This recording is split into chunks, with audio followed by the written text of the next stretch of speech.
तो साथियों नमस्कार, स्वागत है आप सबका आज की इस एपिसोड में। आशा करता हूं कि आप सब बहुत अच्छे होंगे और आप सबकी तैयारी भी अच्छे से चल रही होगी। और आज का जो क्लास है, आज का जो एपिसोड है वो काफ़ी महत्वपूर्ण है। और जितने भी साथी जुड़ चुके हैं वो फटाफट बता दें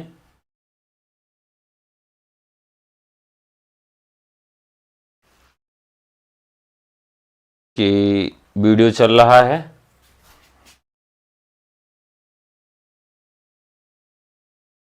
चलिए, तो आज हम लोग आदिकाल के महत्वपूर्ण प्रश्नों पर चर्चा करेंगे। जो महत्वपूर्ण प्रश्न हमारे यहाँ परीक्षा में पूछे जा सकते हैं उन पर हम लोगों की चर्चा होगी।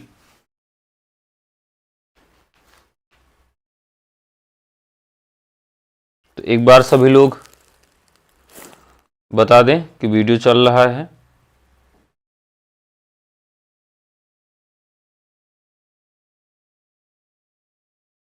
चलिए,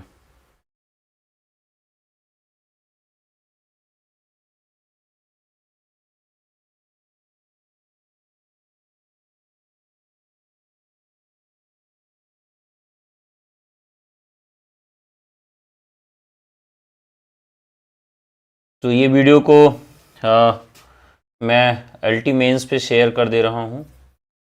जो साथी अभी जुड़ना चाहें वो जुड़ जाएंगे।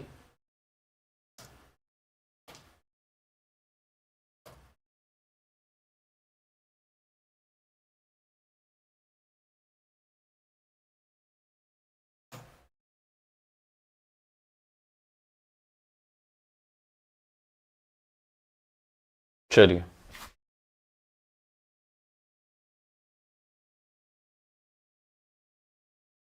तो चलिए आज का एपिसोड देखते हैं और जो कुछ महत्वपूर्ण सवाल हैं उनको भी देखते हैं कि किस तरह के सवाल आपके यहाँ बन सकते हैं। ठीक है, तो जो सबसे पहला सवाल है उस पर चर्चा करेंगे कि आदिकाल से पहले जो हिंदी साहित्य का इतिहास लेखन है वहां से किस तरह के सवाल बन सकते हैं। हिंदी साहित्य का इतिहास लेखन। देखिए, हिंदी साहित्य का जो इतिहास लेखन है यह चैप्टर आज समाप्त हो जाएगा और फिर हम लोग जो है नेक्स्ट चैप्टर शुरू करेंगे ना। तो इसलिए आज हम लोग इसको पूरा देख लेते हैं कि आपके लिए कुछ होमवर्क भी हो जाएगा कि ये चैप्टर्स हैं जिनको अभी आपको पढ़ना है, सॉल्व करना है, ये सवाल पढ़ने हैं। जैसे साहित्य के इतिहासों का इतिहास, साहित्य के इतिहासों का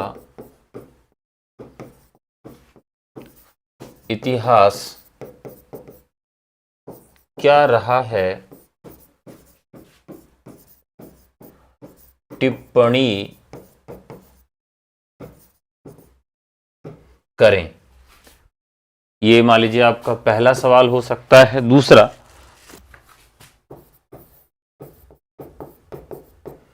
मिस्र बंधु विनोद का महत्व बताइए। हिंदी साहित्य के इतिहास लेखन परंपरा का,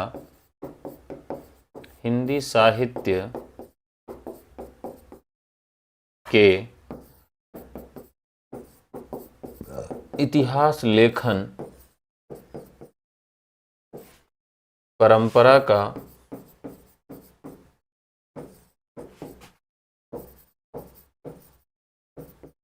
उल्लेख करिए। हिंदी साहित्य के इतिहास लेखन परंपरा का उल्लेख करिए। ठीक है, इसके बाद हिंदी साहित्य के इतिहासों का संक्षिप्त परिचय देते हुए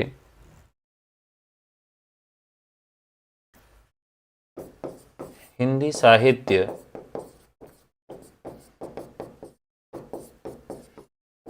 के प्रमुख ग्रंथों का परिचय देते हुए बताइए कि आप किसे कि आप किसे पूर्णतर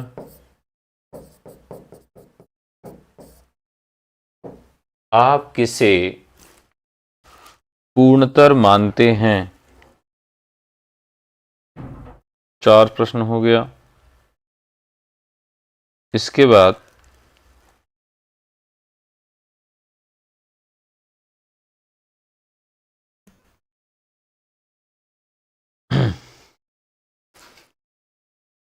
बाद हमें और भी सवाल मिले हैं जिन पे एक बार चर्चा करेंगे। कुछ सवाल मैंने आपको लिखा भी दिए थे उस टाइम पे, तो आशा करता हूं कि आप सब उसको भी कर लिए होंगे। और अब जो सवाल मैं यहाँ आपको लिखा रहा हूं इसको भी आप आगे करेंगे।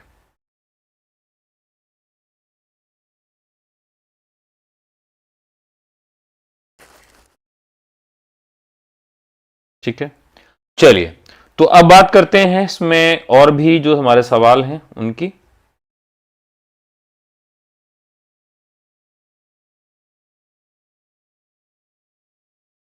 एक और सवाल है, वो क्या है? साहित्य इतिहास लेखन कौन सा 5वां सवाल है? साहित्य इतिहास लेखन की साहित्य इतिहास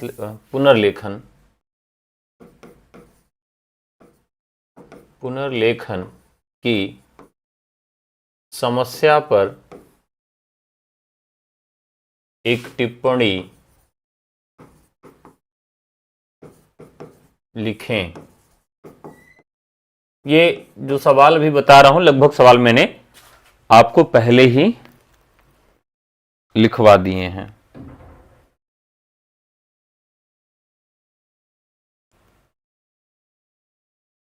एक टिप्पणी,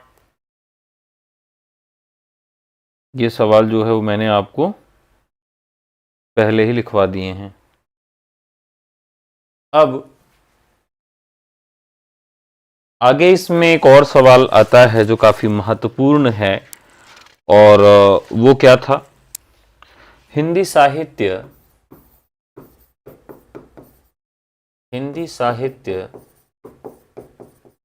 के आरंभ का क्या विवाद है? क्या विवाद है? स्पष्ट करें। इसके बाद एक और महत्वपूर्ण सवाल है, हिंदी साहित्य इतिहास लेखन में इतिहास दर्शन की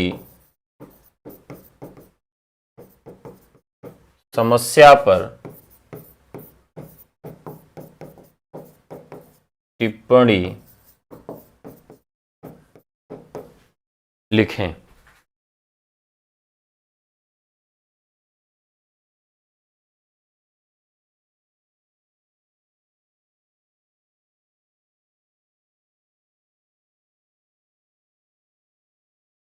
क्या करना है? इस पे एक टिप्पणी लिखनी है। आगे बढ़ते हैं।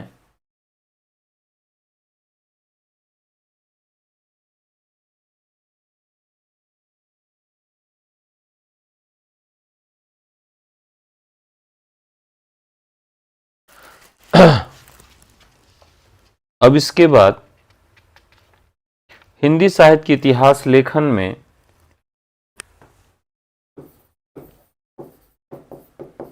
हिंदी साहित्य के इतिहास लेखन में नामकरण समस्या क्या है,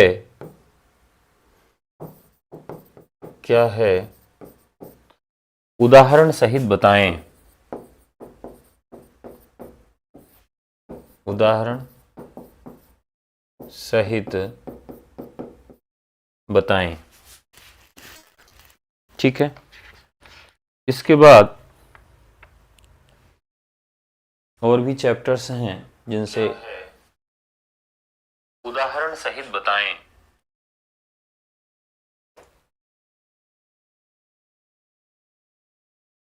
ठीक है। इसके बाद जो सबसे महत्वपूर्ण सवाल है जो पूछा ही जा सकता है, हिंदी साहित्य के इतिहास लेखन में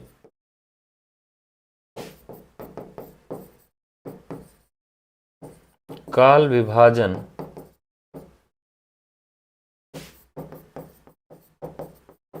समस्या पर विचार करें। यानी नामकरण और काल विभाजन, दो प्रश्न तो बहुत ही ज्यादा महत्वपूर्ण है। ये तो मान लीजिए ये पूछा ही जा सकता है। ठीक है। हिंदी साहित्य के इतिहास लेखन परंपरा में समकालीन प्रयासों पर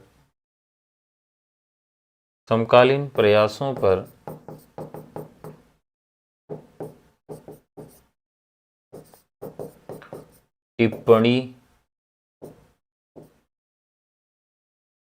समकालीन प्रयासों पर टिप्पणी लिखें। देखिए भाई, जो ऐप पर क्लास है वो रात को 10:10 से चलती है। ये मैंने कई बार बताया है और आज फिर से बता दे रहा हूं, तो आप उस समय ऐप पर रहा करिए।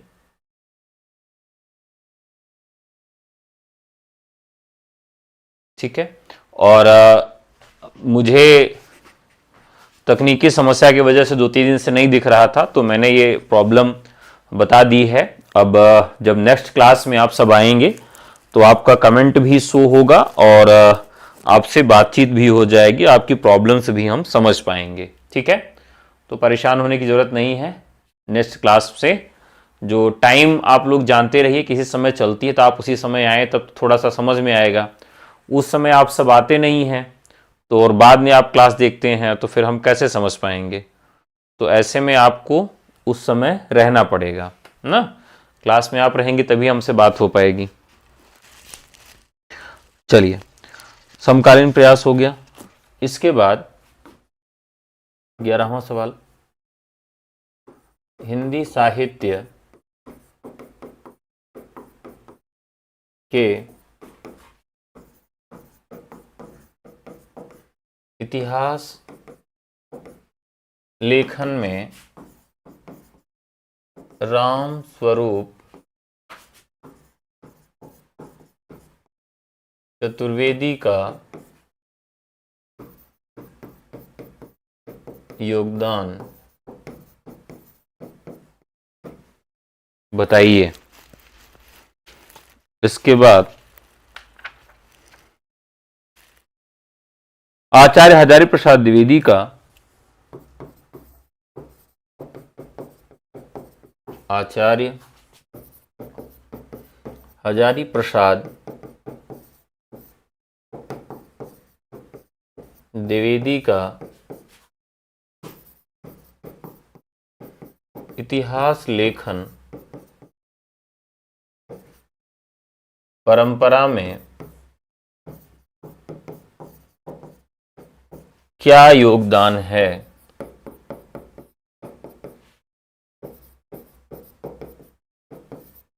स्पष्ट करें। ठीक है, इसके बाद बात करेंगे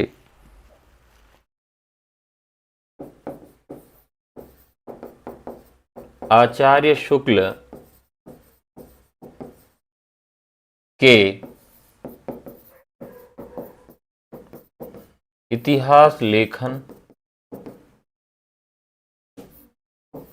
की समालोचना करें। यानी उनका इतिहास लेखन क्या है, किस तरह से है और उसकी सीमाएं क्या हैं, यानी उसमें क्या प्रॉब्लम्स हैं और क्या उसमें अच्छाई है, दोनों पर बात करनी है। ठीक है, और उसका योगदान भी हम देख लेंगे। फिर एक सवाल और आएगा, आचार्य शुक्ल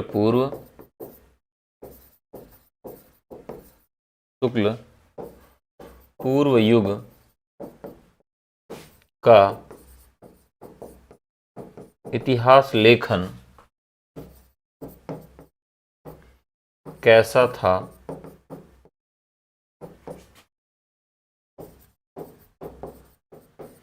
उदाहरण सहित बताइए।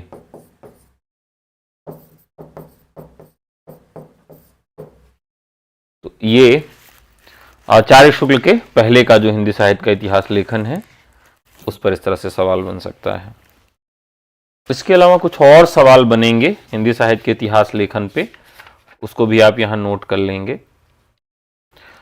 और इसके बाद एक सवाल जो सबसे महत्वपूर्ण इसमें बनता है, हिंदी साहित्य के इतिहास को कितने कालखंडों में विभाजित किया गया है? हिंदी साहित्य के इतिहास को कितने कालखंडों में विभाजित किया गया है? विभाजित किया गया है। एक चीज यहां हमें अच्छे से समझ के रखनी है कि जब पूछा गया कि हिंदी साहित्य के इतिहास को कितने कालखंडों में विभाजित किया गया है, तो आप विभिन्न आचार्यों का मत यहां बता देंगे, किस आचार्य ने किस तरह से उसको निर्धारित किया है, और अंत में कंक्लूजन देंगे, अपना निर्णय देंगे कि ये मेरे अनुसार सम्यक रूप से इतने भागों में इसको विभाजित किया जा सकता है। ठीक है, इसके बाद हिंदी साहित्य के इतिहास लेखन में हिंदी साहित्य के इतिहास लेखन में हिंदी का सच्चे अर्थों में प्रथम इतिहास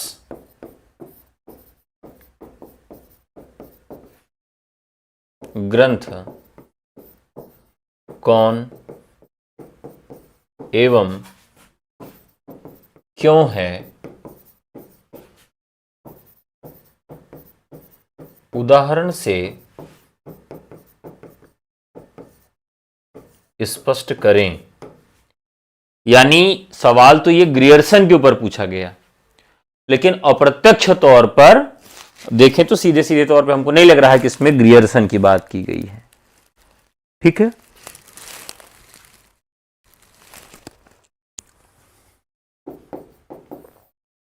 हिंदी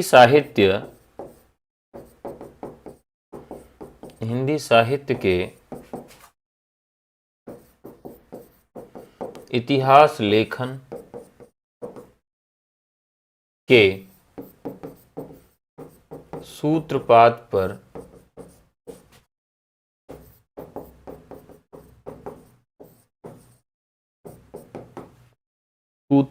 पर टिप्पणी करें।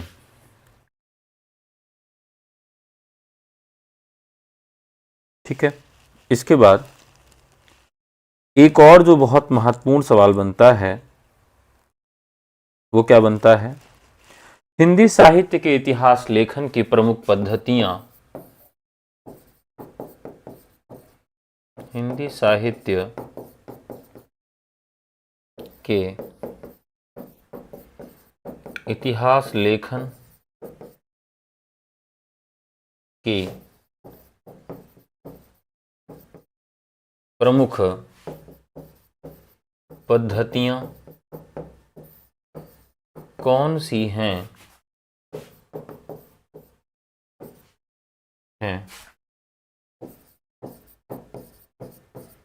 उदाहरण से बताएं। तो साथियों, ये 18 सवाल ऐसे हैं, कुल 18 सवाल ऐसे हैं जहां से प्रश्न बन जाएगा। यानी इस चैप्टर से जो भी सवाल बनेगा वो 100% इसमें से फंस जाएगा, क्योंकि इसमें कुछ भी छोड़ा नहीं गया है। और इसमें जितना भी सवाल बन सकता है मैंने उसको लिखवा भी दिया है आपको। ठीक है, 2 सवाल इस पे और अभी आपको बताना है, लिखवाना है, जो आज मैं आपको यहां पर लिखवा देता हूं। ठीक है, 2 सवाल इसमें अभी छूट गया था जिसको हम लोग चर्चा नहीं किए थे, तो उसकी चर्चा आज हम यहां कर लेंगे। फिर यह हमारा चैप्टर समाप्त हो जाएगा और हम दूसरे चैप्टर की ओर बढ़ेंगे। ठीक है, तो एक तो जो सवाल हम लोगों का था, क्या सवाल था कि हिंदी साहित्य के इतिहास लेखन जो है उसमें जो एक परंपरा चली दर्शन की, इतिहास लेखन दर्शन की जो परंपरा चली वह क्या है। तो इतिहास लेखन दर्शन की परंपरा पर बात करेंगे और एक बात करेंगे कि हिंदी साहित्य का इतिहास जो है किन पद्धतियों पर लिखा गया है। तो एक पद्धतियों वाला सवाल हमारा महत्वपूर्ण बन रहा है और एक हमारा सवाल जो बन रहा है कि प्रमुख इतिहास लेखन जो हमारा हुआ है उसमें कौन से दर्शनों का प्रयोग किया गया है, यानी वो किस दर्शन से प्रभावित है। ठीक है, तो चलिए शुरू कर लेते हैं। तो सबसे पहले आज हम जो चर्चा करेंगे, हिंदी साहित्य के इतिहास लेखन में दर्शन की समस्या क्या है। हिंदी साहित्य के इतिहास लेखन में दर्शन की क्या समस्या है।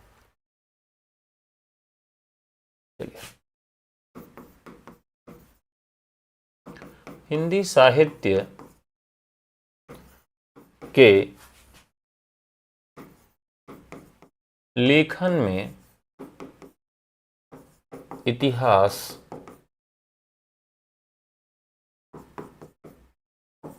दर्शन की समस्या पर विचार करें। अब जो इतिहास दर्शन है उस पर यह सवाल बनेगा, तो यहीं से शुरू करते हैं।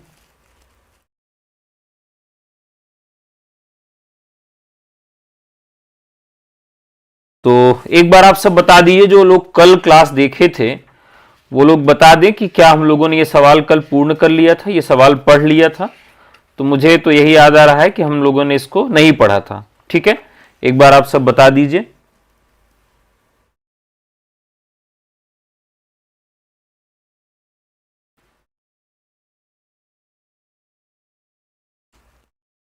चलिए एक बार आप सब बता दीजिए।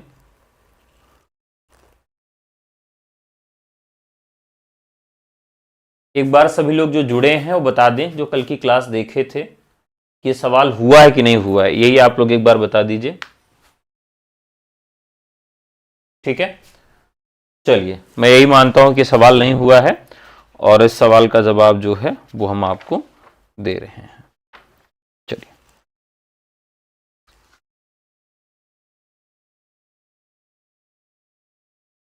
अब ये जो इतिहास दर्शन की समस्या है, इस पर लिखेंगे इतिहास का लेखन विभिन्न दर्शनों या विचार धाराओं पर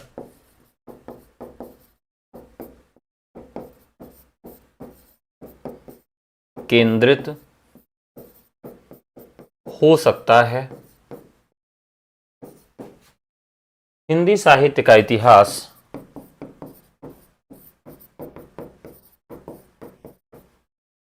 का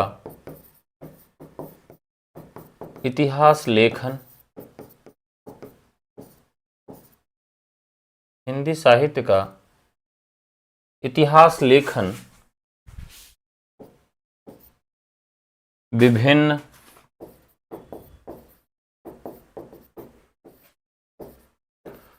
दर्शनों पर आधारित है।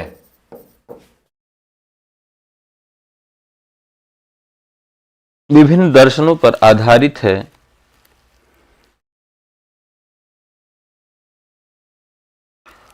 अब इसके बाद कि इतिहासकार अपने ऐतिहासिक बोध इतिहासकार अपने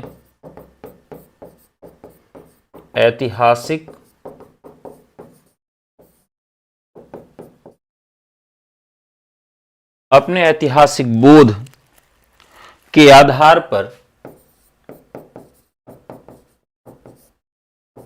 तथ्यों का चयन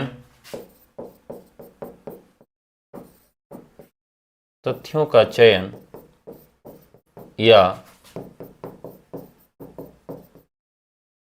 निर्वाचन करता है। अब इसे समझिएगा कि मान लीजिए अगर आप इतिहास लिख रहे हैं तो क्या होगा। आप इतिहास लिख रहे हैं तो इसका मतलब यह है कि आप अपने अनुसार चीजों को वहां से ग्रहण करेंगे, अपने अनुसार चीजों को एकत्रित करेंगे। अगर आपको अकबर नहीं पसंद है तो अकबर को छोड़ देंगे, कबीर आपको नहीं पसंद है तो कबीर पे कम बात करेंगे ना। तो यह क्या होता है कि हमारा जो दार्शनिक आधार है, उसी दार्शनिक आधार पर हम तथ्यों को वहां से निकालते हैं। अब जो है समकालीन दार्शनिक एक हुए हैं मिशेल फूको। समकालीन दार्शनिक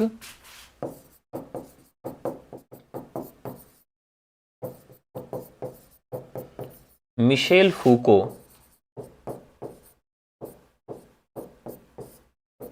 ने इस तरह की जो विचारधारा है, फूको ने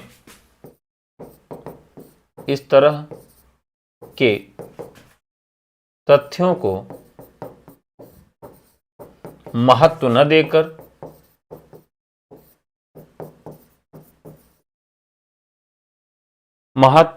न देकर इतिहास की वस्तुनिष्ठता पर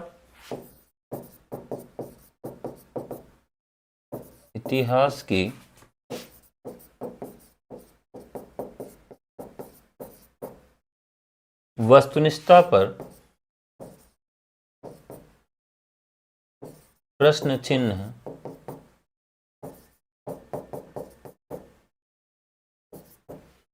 इतिहास की वस्तुनिष्ठता पर प्रश्न चिन्ह लगाया है।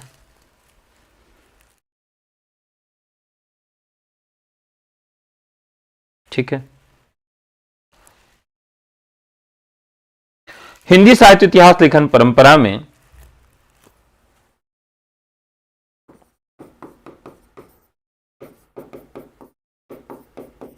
हिंदी साहित्य इतिहास लेखन परंपरा में कालिदास, हजारा और जो इतिहास के अनौपचारिक ग्रंथ थे, भक्तमाल जैसे ग्रंथ थे, कविमाला,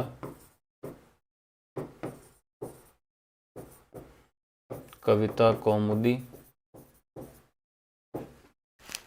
84 वैष्णवन की वार्ता,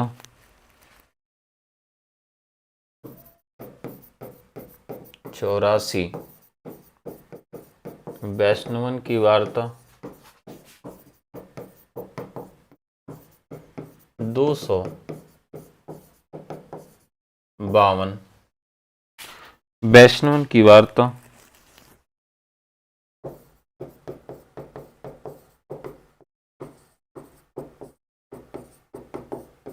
भक्तमाल,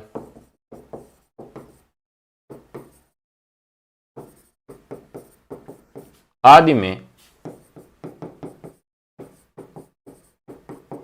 इतिहास बोध, इसमें आप अगर देखें तो इतिहास बोध नहीं मिलता इसमें।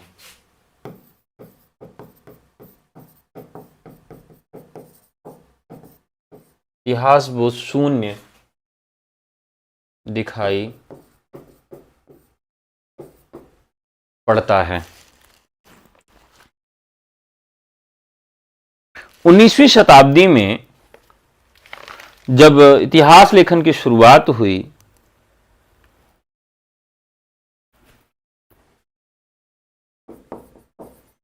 उन्नीसवीं शताब्दी में जब औपचारिक इतिहास लेखन की शुरुआत गारसा दतासी से होती है,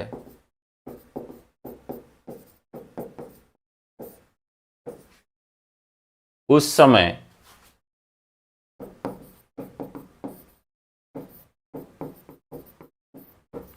तक के इतिहास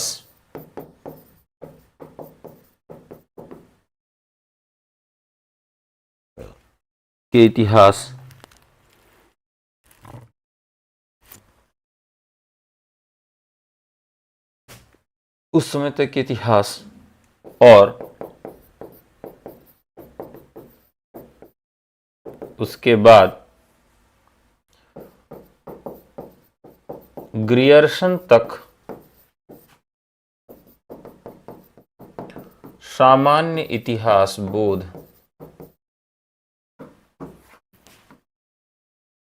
सामान्य इतिहास बोध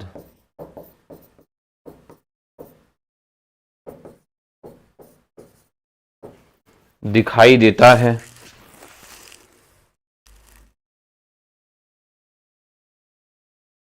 शुक्ल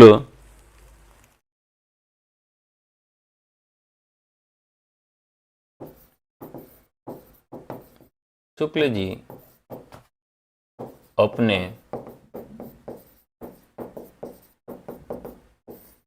इतिहास में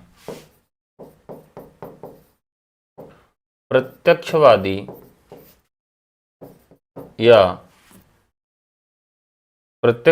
या विधेयवादी दर्शन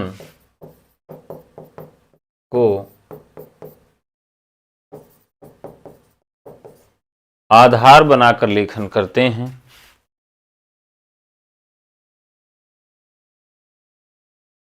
दर्शन को आधार बनाकर लेखन करते हैं, जिसमें जाति, वातावरण और क्षण, जिसमें जाति, वातावरण और क्षण को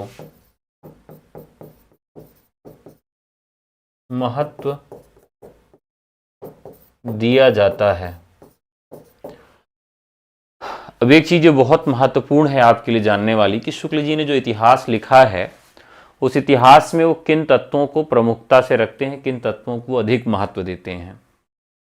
तो वो जाति, वातावरण और क्षण, इन तीन चीजों को महत्व देते हैं।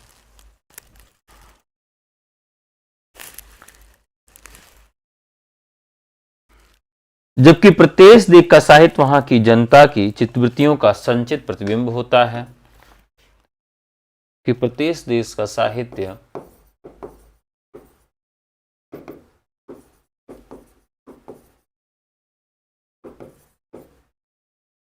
देश का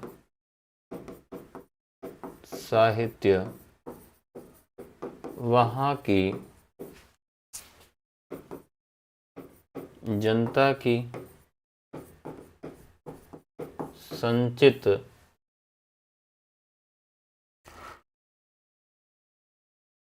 वहां की जनता की चित्तवृत्तियों का जनता की चित्त वृत्तियों का संचित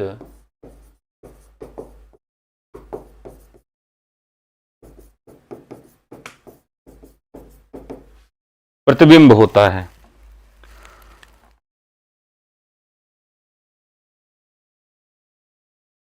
युगीन परिस्थितियों और वैज्ञानिक विश्लेषण वर्गीकरण,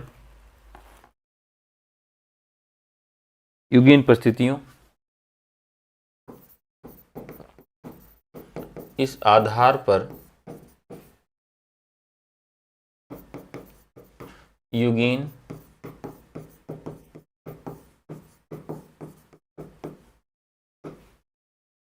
युगीन परिस्थितियों वैज्ञानिक विश्लेषण वर्गीकरण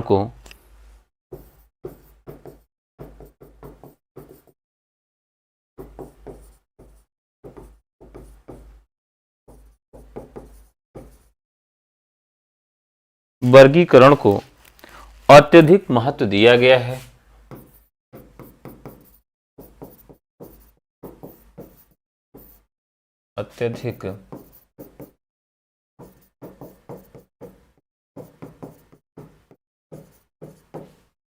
अत्यधिक महत्व दिया गया है।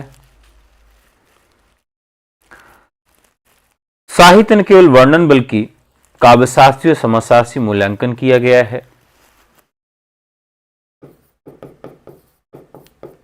साहित्य का वर्णन के साथ काव्यशास्त्रीय एवं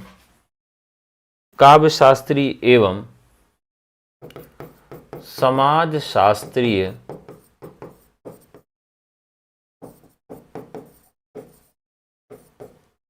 वर्गीकरण भी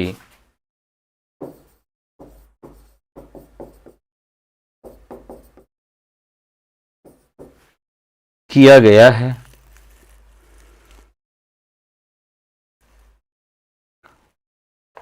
ठीक है। शुक्ल जी का इतिहास बोध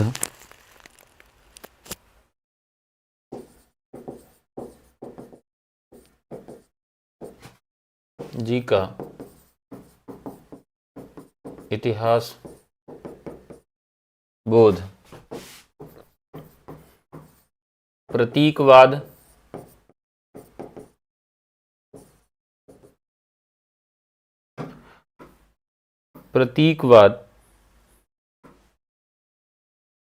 रहस्यवाद, प्रतीकवाद, रहस्यवाद, मुक्तक काव्य,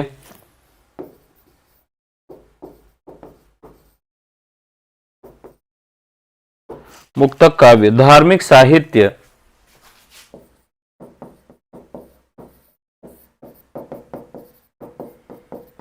के प्रति उदार दृष्टिकोण,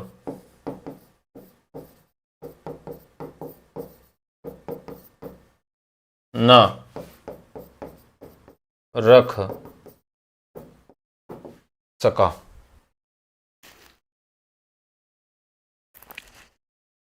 ठीक है।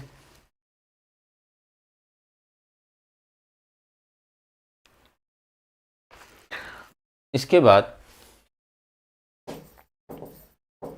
शुक्ल जी की इस परंपरा को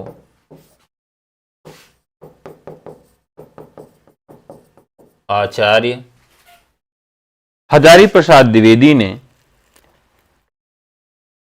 आचार्य हजारी प्रसाद द्विवेदी ने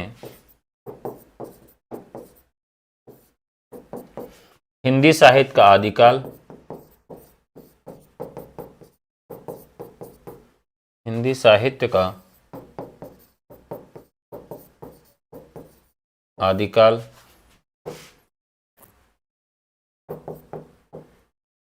हिंदी साहित्य का उद्भव एवं विकास आदि रचनाओं के माध्यम से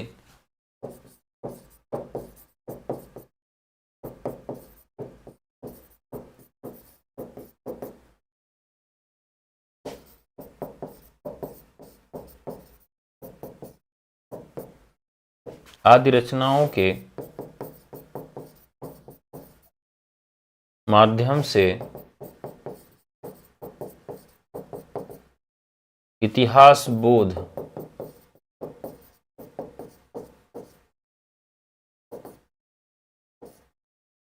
इतिहास बोध प्रस्तुत किया।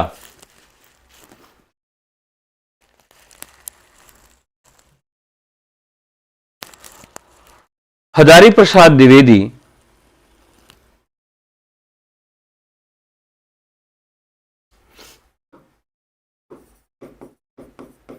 हजारी प्रसाद द्विवेदी परंपरावादी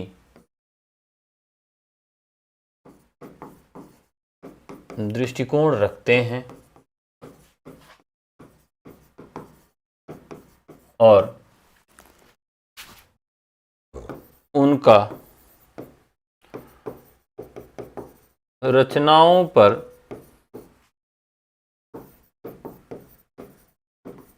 विश्लेषण परंपरा के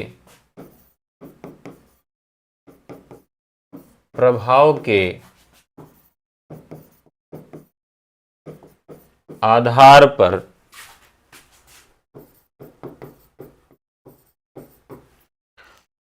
पर होता है।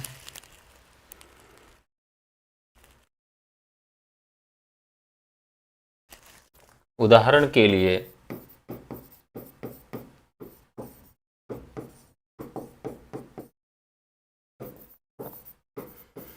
कबीर का हठयोग,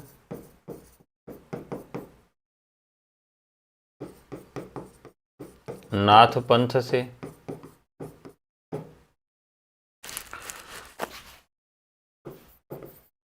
सूर के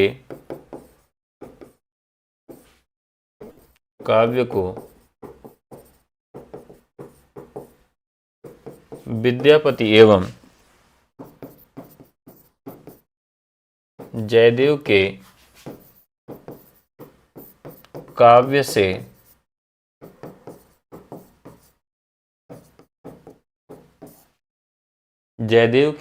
से प्रभावित माना।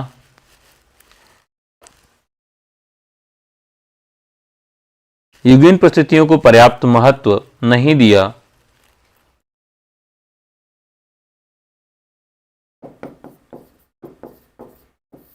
द्विवेदी जी ने कहीं कहीं योगीन परिस्थितियों को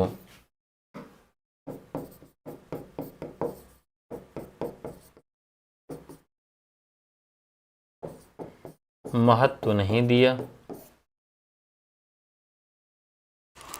और कहीं कहीं रचनाकार का व्यक्तित्व नहीं दिया और कहीं कहीं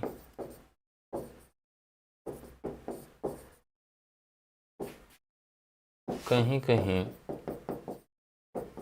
रचनाकार का व्यक्तित्व भी पर्याप्त महत्व नहीं पा सका।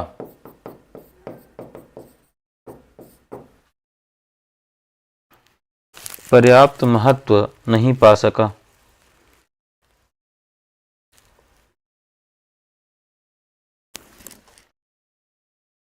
रामस्वरूप चतुर्वेदी ने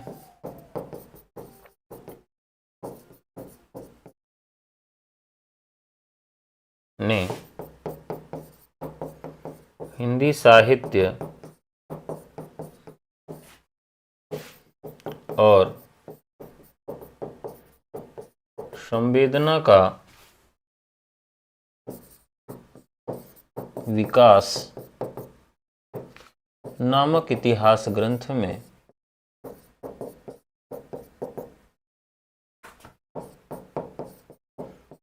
में शुक्ल की परंपरा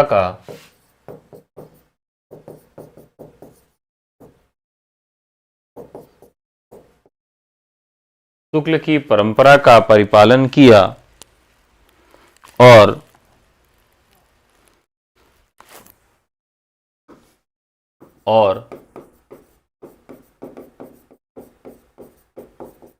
समग्रतावादी दृष्टिकोण को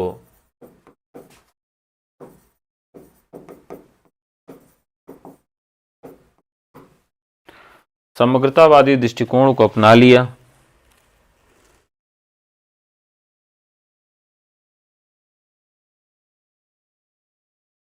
भारतीय संस्कृत और यूरोपीय संस्कृत की टकराहट से हुआ नवजागरण आंदोलन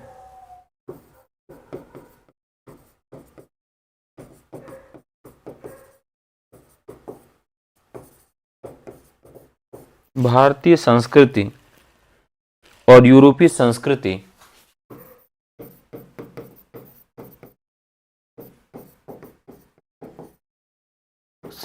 से हुआ नवजागरण का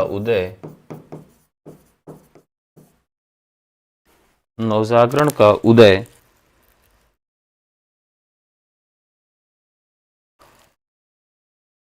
यह उनका इतिहास बोध की उदय, यह मत उनकी इतिहास बोध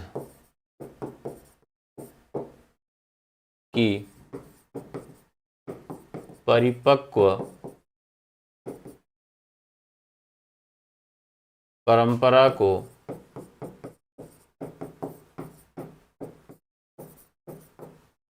दर्शाता है।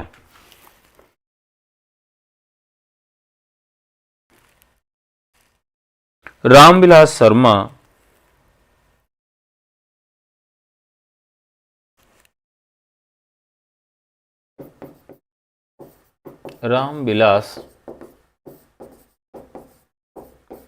शर्मा का इतिहास बोध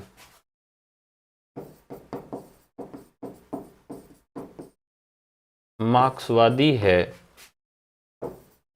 वे किसी भी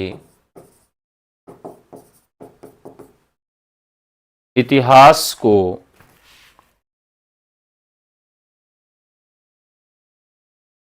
साहित्य किसी भी इतिहास को या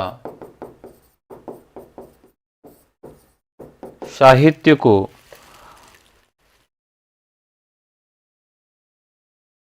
उत्पादन प्रणाली का ऊपरी ढांचा मानते हैं। साहित्य को उत्पादन प्रणाली का ऊपरी ढांचा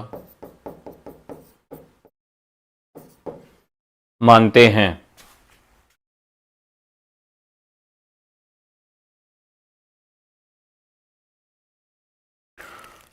उत्पादन प्रणाली के माध्यम से उनकी व्याख्या बुनियादी ढांचे अर्थात उत्पादन प्रणाली के माध्यम से की जा सकती है, यानी हर चीज को वो पैसे और उड़ते हैं। गणपति चंद्रगुप्त का इतिहास बोध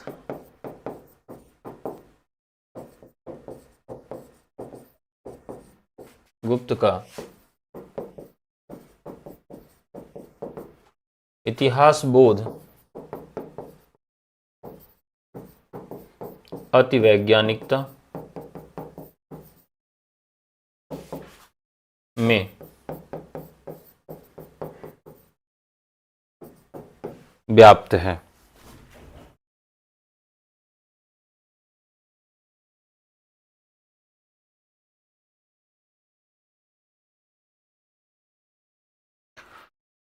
समकालीन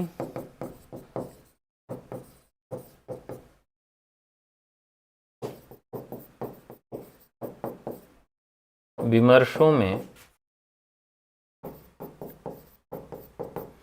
इतिहास बोध स्त्री एवं दलित विमर्श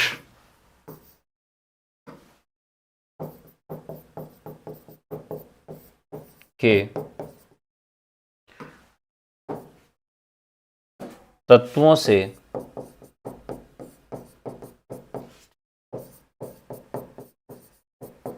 व्याख्यायित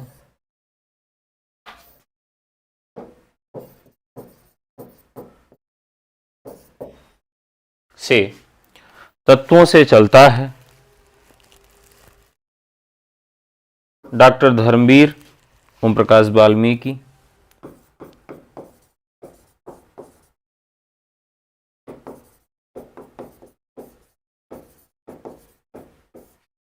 ओम प्रकाश वाल्मीकि जयप्रकाश करदम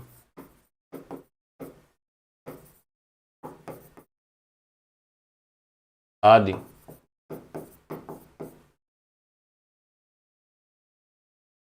लेखकों ने दलित दृष्टिकोण से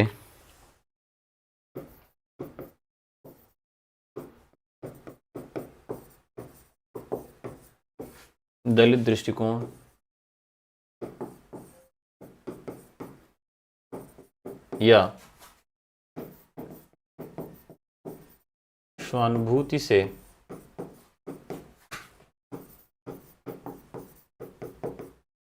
इतिहास लेखन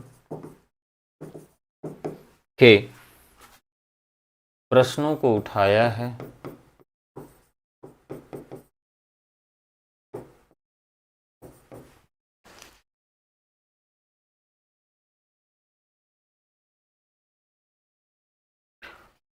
प्रेमचंद की कफन और रंगभूमि की कफन और रंगभूमि रचना पर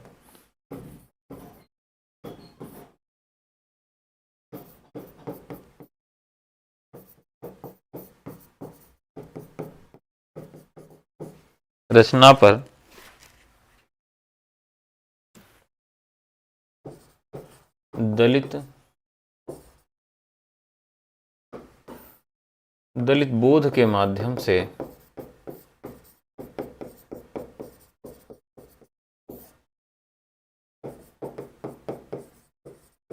प्रश्न चिन्ह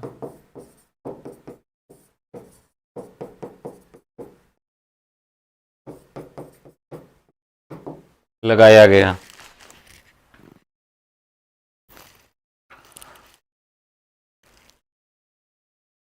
स्त्री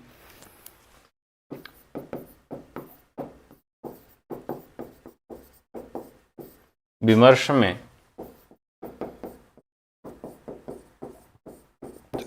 हिंदी साहित्य का आधा इतिहास,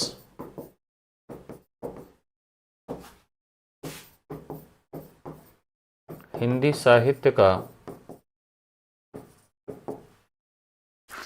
ओझल नारी इतिहास,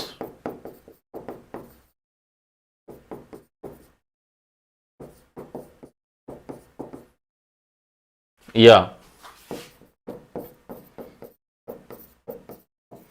महादेवी वर्मा की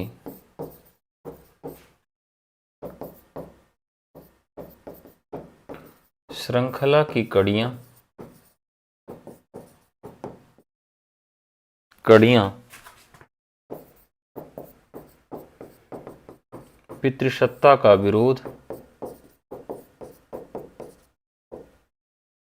विरोध एवं स्त्री अस्मिता,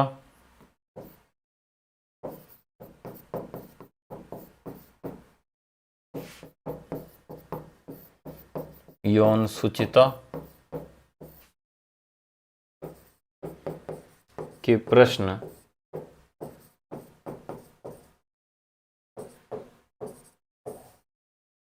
प्रश्न उठाती हैं।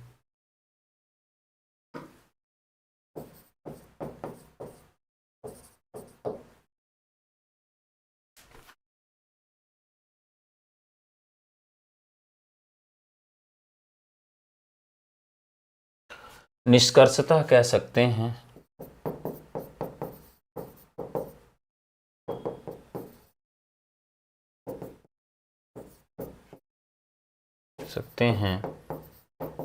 कि कोई भी इतिहास दर्शन अपने में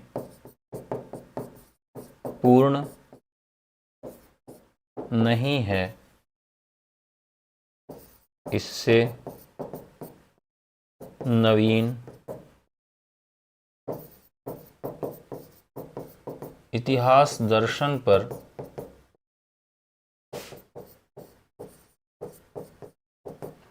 लेखन की संभावनाएं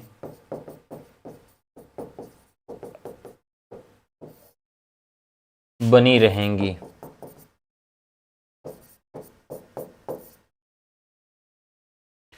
तो कुल मिला के सभी का जो दार्शनिक मत है, किस इतिहास को किस दार्शनिक आधार पर लिखा गया, ये आप बताएंगे और अंत में आप अपना एक कंक्लूजन दे देंगे। ठीक है, ये हो गया।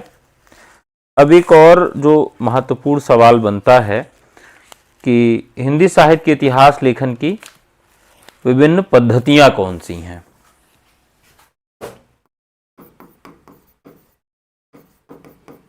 हिंदी साहित्य के इतिहास लेखन की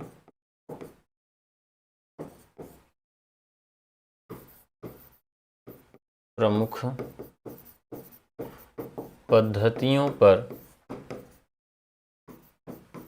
एक टिप्पणी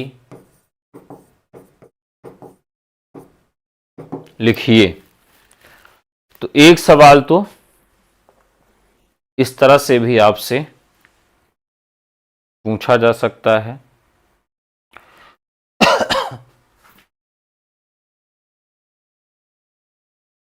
हिंदी साहित्य के इतिहास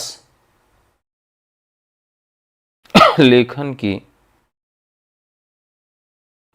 पद्धतियां। सबसे पहली पद्धति है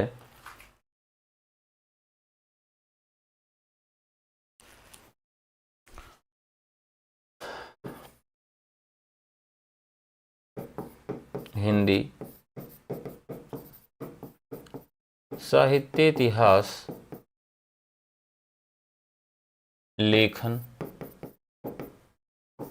को सुगम और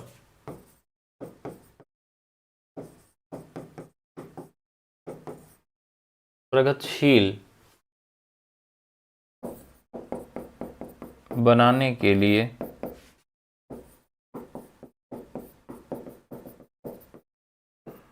समय समय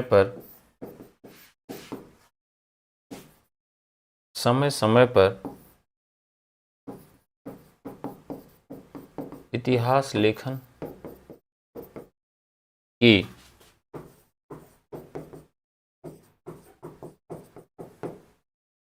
पद्धतियों में परिवर्तन होता रहता है। पद्धतियों में परिवर्तन होता रहता है। कुछ प्रमुख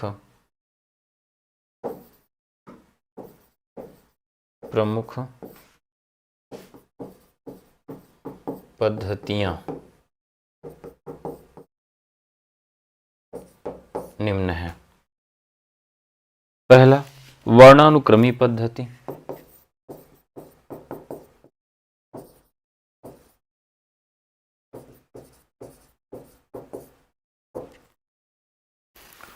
पहला, वर्णानुक्रमी पद्धति।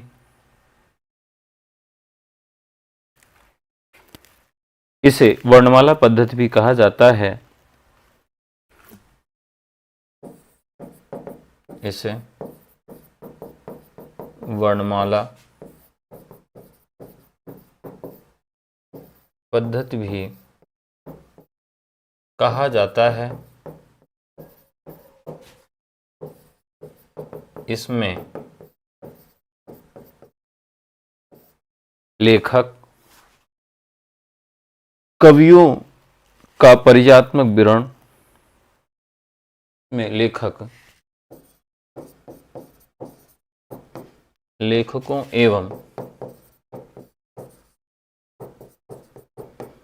कवियों का परिचयात्मक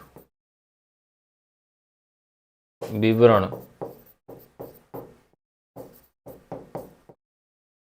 अंग्रेजी वर्णमाला के क्रम से करता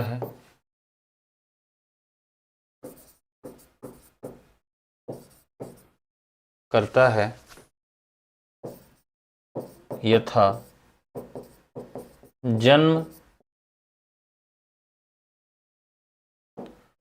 जन्म से बड़ा कवि भी वर्णमाला क्रम में बाद में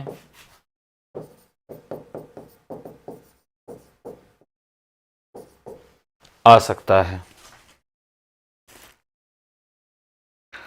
गारसत तासी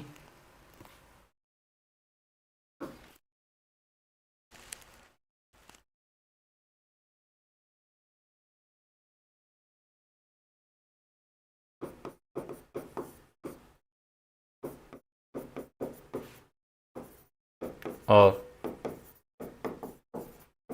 शिव सिंह सेंगर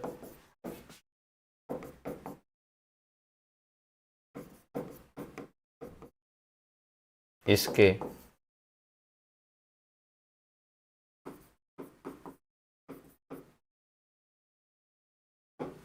प्रयोक्ता हैं।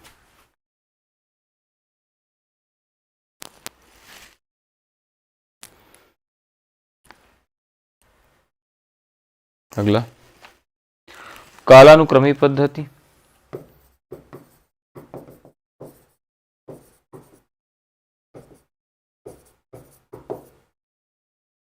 अब इसमें आप लिख भी सकते हैं कि गारसा तासी ने पहला कवि किसको सिद्ध किया था, ये समय रहे तब लिख सकते हैं।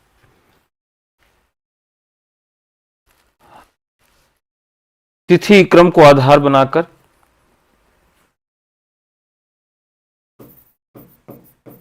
इसमें रचनाकारों को इतिहास में काल के आधार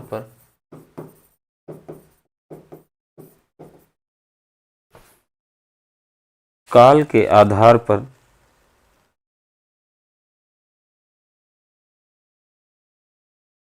या रचनाकार के जन्मतिथि को आधार मानकर किया जाता है।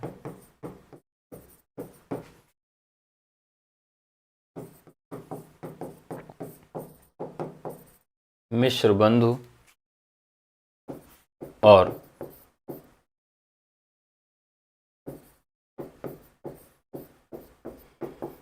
ग्रियर्सन इसके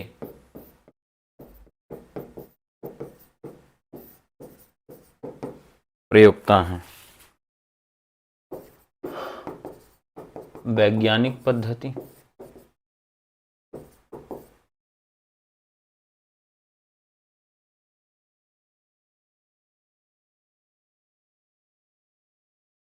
इसमें क्रमबद्धता और पुष्टता अनिवार्य होती है।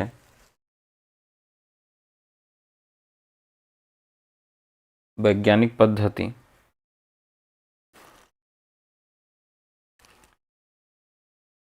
इतिहासकार पूरी तटस्थता और वस्तुनिष्ठता होकर तथ्यों का संग्रह करता है।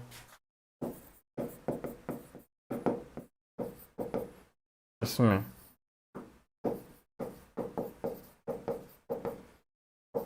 इतिहासकार पूरी वस्तुनिष्ठता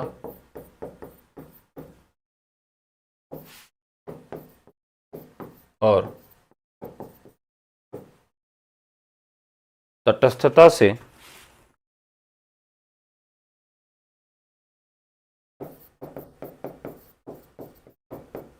तथ्यों का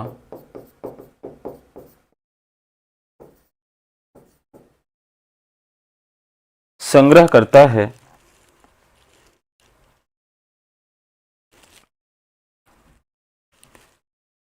इसमें व्याख्या और विश्लेषण की तुलना में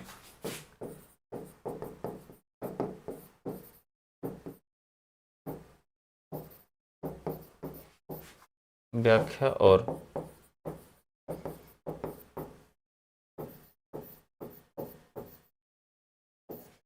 विश्लेषण की तुलना में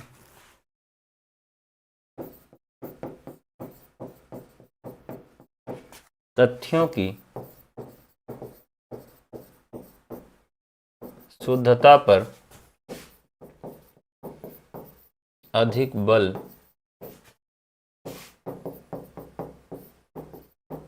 दिया जाता है। इस पद्धति के प्रयोगकर्ता गणपति चंद्रगुप्त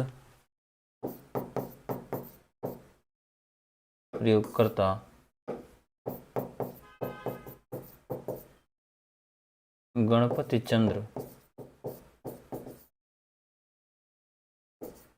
गुप्त हैं। इसके बाद विधेयवादी पद्धति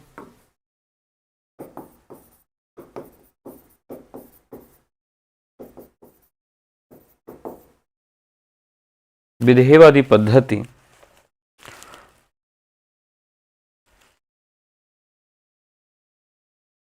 इसमें युगीन परिस्थितियों इसमें 3 की विरचित पद्धति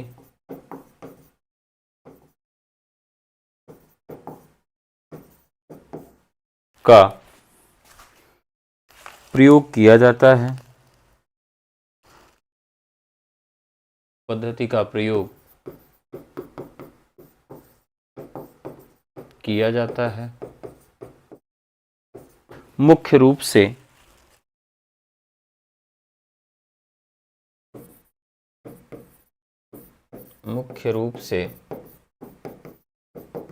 इसमें तत्कालीन जातीय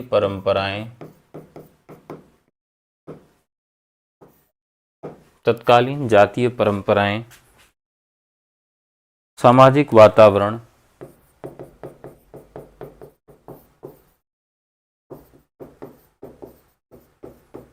एवं क्षण विशेष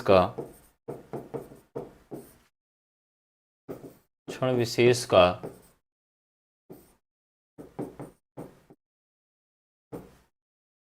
महत्व होता है।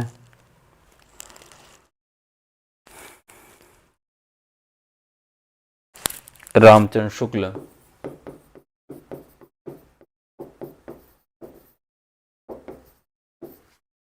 इस पद्धति के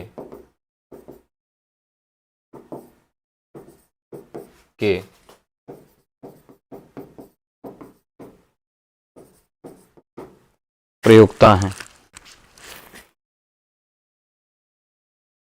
समाजशास्त्री पद्धति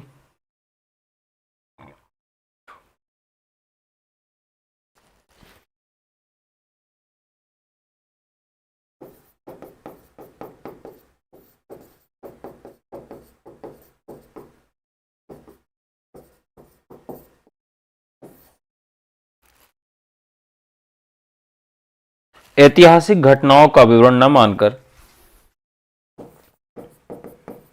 इसमें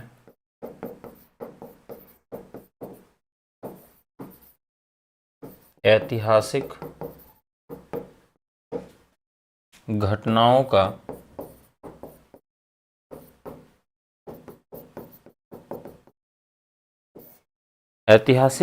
का विवरण न मानकर समाज की संरचना वर्ग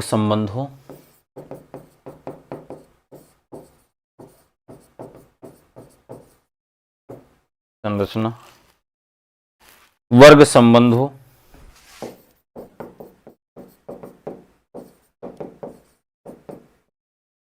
आर्थिक परिस्थितियों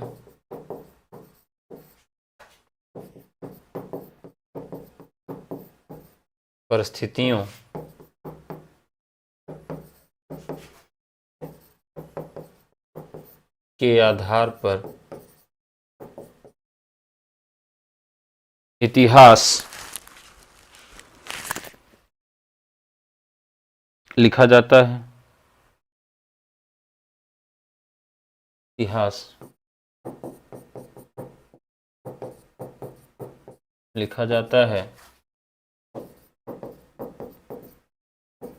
हजारी प्रसाद द्विवेदी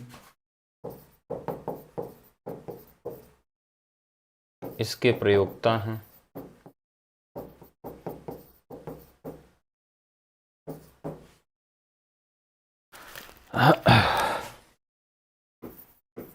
इसके अतिरिक्त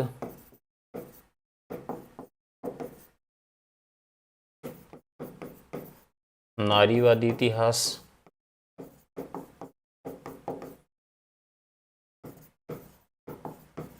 दलित इतिहास,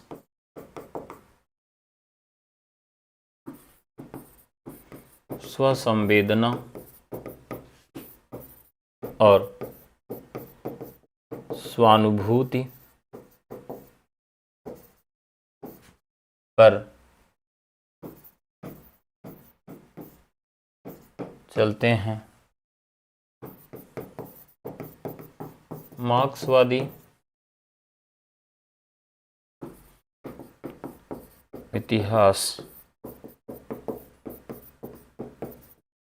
वर्ग संघर्ष और पूंजी को वर्ग संघर्ष और पूंजीवाद को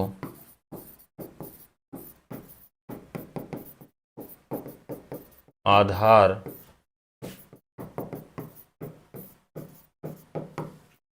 मानते हैं।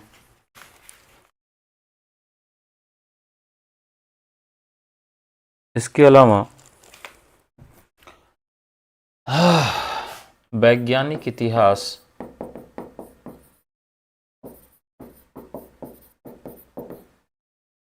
से तो ही है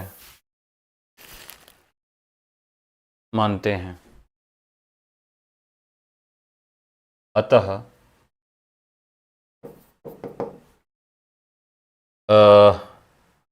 प्रमुख इतिहास लेखन पद्धतियों में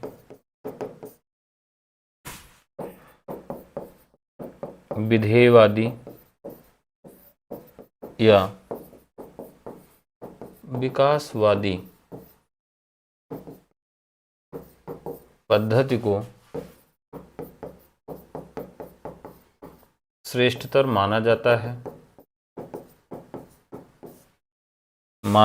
है। इस पद्धति की भी अपनी सीमाएं हैं। तो ये हम लोगों ने आज हिंदी साहित्य का इतिहास लेखन चैप्टर समाप्त किया। और यदि आप हमसे जुड़कर LT, GIC, KVS, NVS, EMRS और GDC हिंदी मेंस की कक्षा लेना चाहते हैं तो आप हमें व्हाट्सएप करें 9628 95 92 37। और इस PDF को निःशुल्क प्राप्त करना चाहते हैं तो आपके कमेंट में और डिस्क्रिप्शन में एक टेलीग्राम ग्रुप दिया गया है, उसको ज्वाइन कर लें। ये PDF आपको फ्री में दिया जाएगा। इसमें आपको साथियों नोट्स दिया जाएगा, क्लास आपकी लाइव मिलेगी,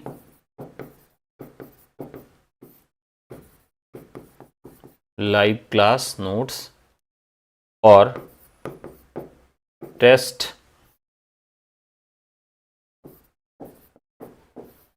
मॉडल पेपर और कॉपी का मूल्यांकन, ये सब कुछ आपको मिलेगा। तो आइए जुड़िए और पहले प्रयास में अपनी परीक्षा को क्रैक करिए। धन्यवाद।